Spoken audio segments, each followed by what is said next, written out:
waalidiin waayeel waxgarad madax dhaqameed iyo maamulka degmada Garadag iyo macallimiinta iskuulada wax ka dhigta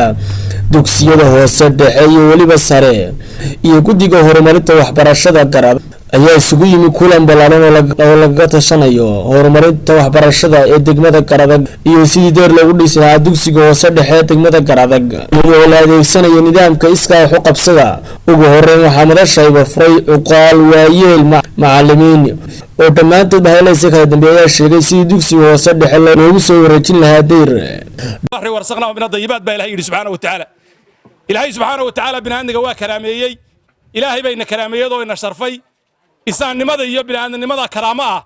waxa ilaahay makhluuqa buuray makhluuqa ugu karaama badan ugu sharaf badan bayruna haddana ilaahay subhanahu wa ta'ala diin buu ina siiyay oo ilaahay subhanahu wa ta'ala binaandigii uu karaameeyay ayaa qaybsamay qaybo badan baa waxay noqdeen kuwa aan ilaahay garanayn oo aan ilaahay subhanahu wa ta'ala ku xidhnayn oo ilaahay subhanahu wa ta'ala aan xidhiidh la lahayn oo allihii abuurtay caasiyay qaar baa waxay noqdeen qaar majuusiyiin ah oo qorraxda caabuda oo ilaahay subhanahu wa ta'ala ilaahooduba qorraxda yahay nabadgelyadu waa furaha nolosha haddaan nabadgelya jirin waxbarasho ma jirto caafimaad ma jiro biyo ma jiro waa meel cidla way ku mahadsan yihiin guddidan horumarinta waxbarashada ee degmada ee heer wasiir inay soo qabanqaabiyaan taa waxaan idin leeyahay dadweynaha iyo waalidiinta ardaydu waxay leeyihiin laba macallin waa ka halkan ugu yimaado macallinna waa waalidku haddii aanu ardaygiisa kaantaroolin oo waxbarashadiisa kaantaroolin oo xilligiisa kaantaroolin kan halkan jooga ee macallinka ahay waxuma dhigi karo macallinka koowaad waa hooyada iyo aabbaha marka hooyo iyo aabe waxaan idin leeyahay aan ogaano ardaygeenu halka uu 7 fiidnimo iyo 7 iyo 1 maalinimo uu ku maqan yahay intaas weegaynta tan horumarinta degmada annagu waxaanu u leenahay maayarkaana sheegi doona waxaanu kaga qayb gali doona dalka Soomaaliland oo dhan ay ku kala badnaayeen ayaa saameeyay arday iyo waayeel iyo bulshada ganacsiga iyo guddiyada oo cid walba way ka qayb qaadatay wayna si wanaagsan bayna ardayda u sheegayay iyo barnaamijka joodhan u jireen marka waxa jiray guddida markaanu ahayn siyaabo wax u dhaqaaqaan iyo siyaabo wax u dhaqaaqin baa kala jira sida uu sheegay hadii aan cid lagu tiirsanaado ka baxsan degmada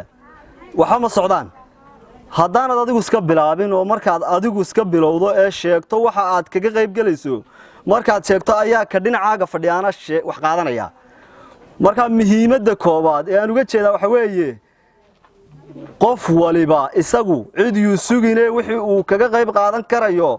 jaajuurka la inoo sheegay kun ha laga bilaabo kun boqol iyo waxaas ka gayoon maayaan oo iskuulkaas oo dhan kun ha laga bilaabo ha la isku qoro yaan laga baqin taa markaan ka imaado dugsiga sare baahiyaha ka jira ee hadda dhismaha iskuulka aad iyo aad baan u hambalyeynaa aniga ha la igu qoro 400 iyo 80 xabo jaajuur ha la igu qoro faadmo soobiye baa loo yahay maxaa looga warwareegaya 100 shilin bay inoo qabanaysaa ee dhaha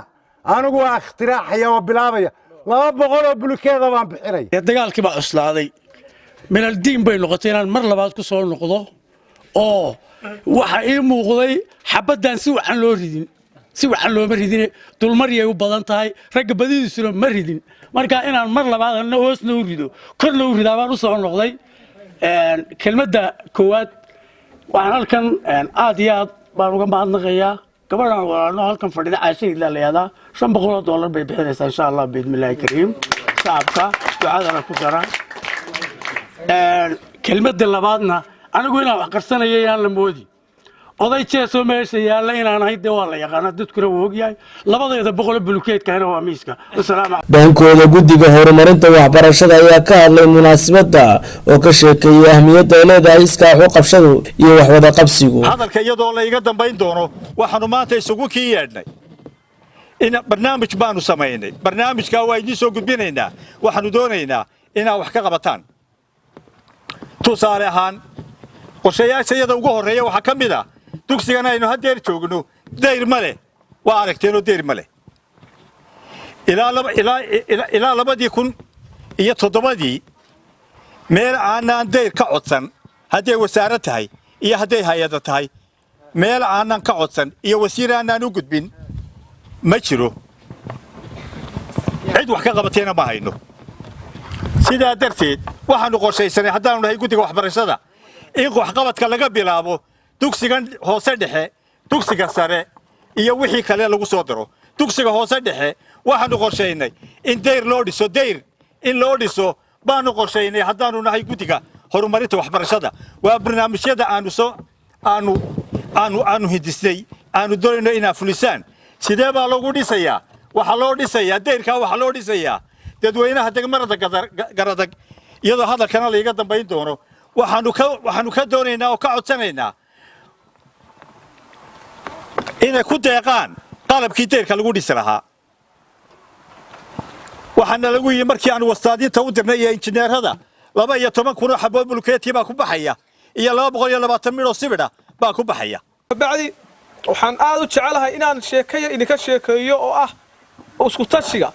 aan ku bilownay dad yar oo kooban waxaad ogeydeen dugsigii sare